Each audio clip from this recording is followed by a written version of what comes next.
Students कैसे हैं आप लोग। उम्मीद करता हूँ आप लोग अच्छे होंगे, स्वस्थ होंगे। हमने जो पिछला वीडियो था उसमें इंग्लैंड और फ्रांस में राष्ट्रीय राज्य का उदय किस तरह से हुआ था उसके बारे में पढ़ा था।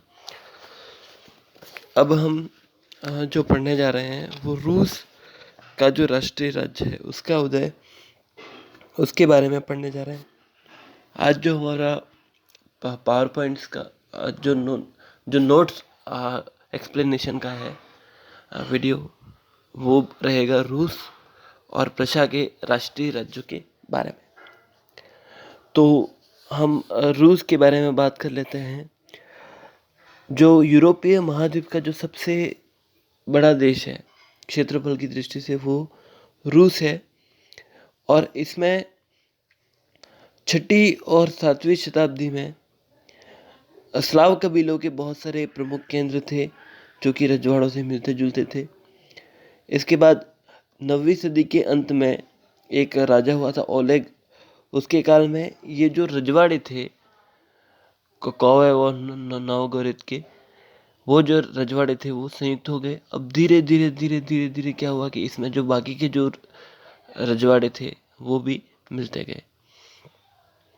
अब क्या हुआ कि कीव जो था उसके अंतर्गत रूसी रजवाड़ों की राजनीतिक एकता सुदृढ़ नहीं हुई थी इतनी, और कीव की ताकत इससे कम भी होती गई।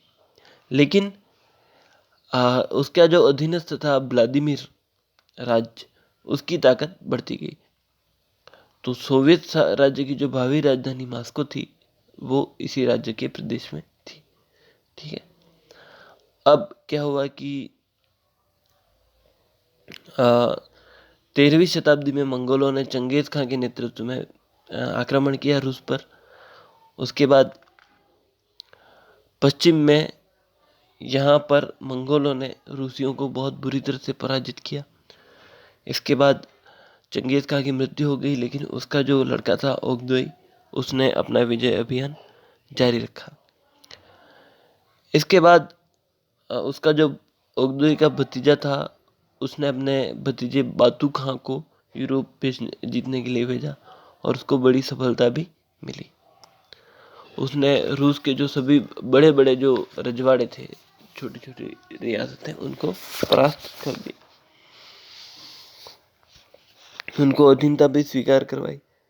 इसके बाद मंगोलों ने मॉस्को को नष्ट भ्रष्ट कर दिया बिल्कुल। इसके बाद लगभग पूरा रूस मंगोलों के अंतर्गत आ गया और रूसी राज्यों को उसको खिराज देने के लिए मजबूर होना पड़ा। 200 साल से ज़्यादा तक रूसियों की ये दास्ता चली और इसका प्रभाव भी रूसी लोगों पर काफ़ी हुआ। जो पूर्वी ढंग के लंबे आस्तीनों वाले चोगे पहनने लगे, पगड़ी चप्पलें पहनने लगे। इसके बाद स्त्रियों में पर्दा प्रथा और बुर्के की प्रथा शुरू हो गई। तो इस प्रकार यूरोप का कोई भी ढंग इसमें दिखाई नहीं देता था। अब धीरे धीरे क्या हुआ था कि स्वतंत्र राज्य का जो पहला राजा था स्वतंत्र मॉस्को का, वो जा अलेक्जेंडर नेव्स्की। इसका जो पुत्र था दानियल इसकी, वो सच्चे अर्थों में स्वतंत्र था। उसने क्या किया कि कोलोगना नगर नाम का एक नगर था, वो छीन लिया। इसके बाद इवान प्रथम मॉस्को का राजा बना। उसके काल में तातारों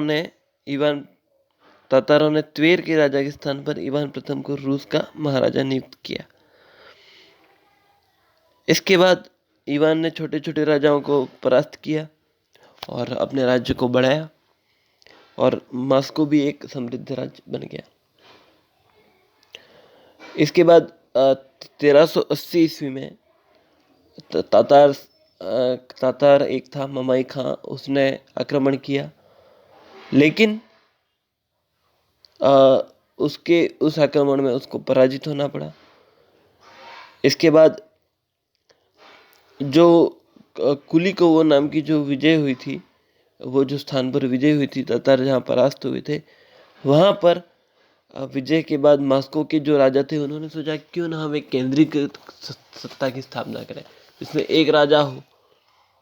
तो इस दिशा में जो था वो इवान तृतीय को काफी सफलता मिली। अब तो तातारों को खिराज भी देना बंद कर दिया। इसके बाद इवान थर्ड ने जार की उपाधि धारण की। इसके पहले जो मॉस्को के शासक थे वो ड्यूक कहलाते थे, उसने जार की उपाधि धारण की। अब ये जार एक स्वतंत्र प्रभुसत्ता वाला शासक बन गया था। इसके बाद इवान प्रचंड नाम का शासक बना। प्रचंड एक्चुअली उसके कामों के कारण उसको कहा जाता है। उसने क्या किया कि रूसी साम्राज्य की सीमाओं का विस्तार किया। उसने साइबेरिया को भी जीत लिया और तातारों को परास्त कर दिया। इसके बाद यूरोप के साथ संपर्क, पश्चिमी यूरोप के साथ संपर्क बढ़ाया और एक व्यापारिक कंपनी की स्थापना भी की। लेकिन इसके बावजूद भी रूस का जो अन्य पश्चिम यूरोपीय राज्य थे उनसे संपर्क काफी कम था। धर्म सुधार आंदोलन का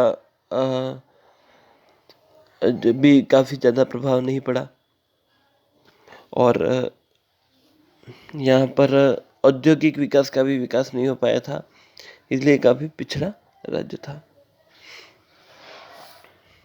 अब क्या था कि समुद्र जो था वहां पर उसमें काफी शक्तिशाली राज्य पहले से मौजूद थे और वो रूस आगे नहीं बढ़ सकता। इसके बाद रोमानोव वंश की स्थापना हुई। इवान फोर्थ की मृत्यु के बाद रोमानोव वंश काफी इम्पोर्टेंट माना जाता है। तो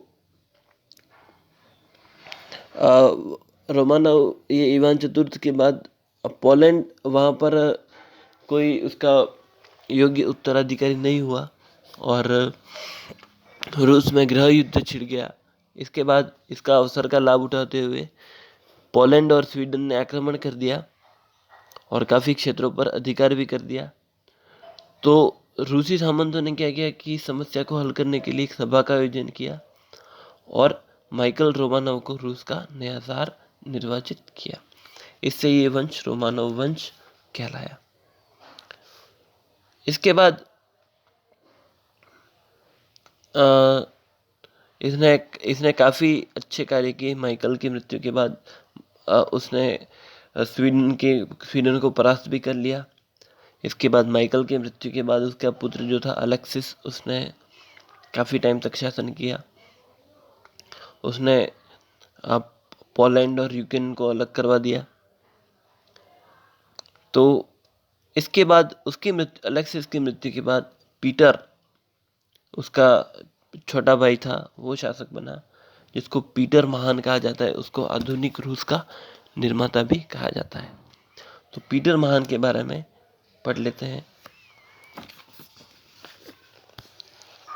पीटर ने जैसे ही वो गद्दी पर बैठा, उसने ये देखा कि जो दूसरे पश्चिमी देश हैं वो रूस से काफ़ी आगे हैं और रूस को उनके बराबर लाना ही पड़ेगा। तो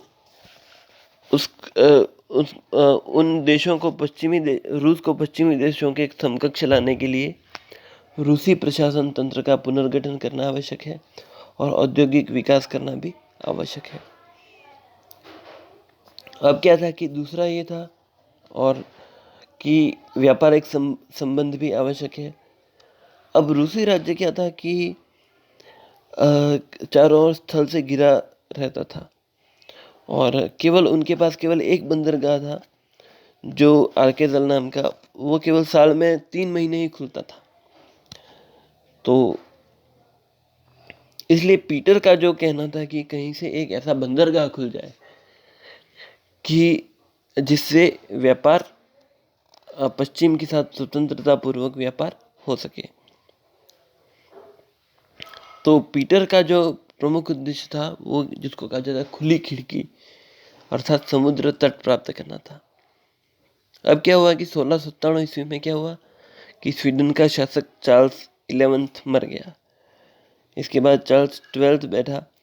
अब क्या हुआ कि रूस, पोलैंड और डेनमार्क ने स्वीडिश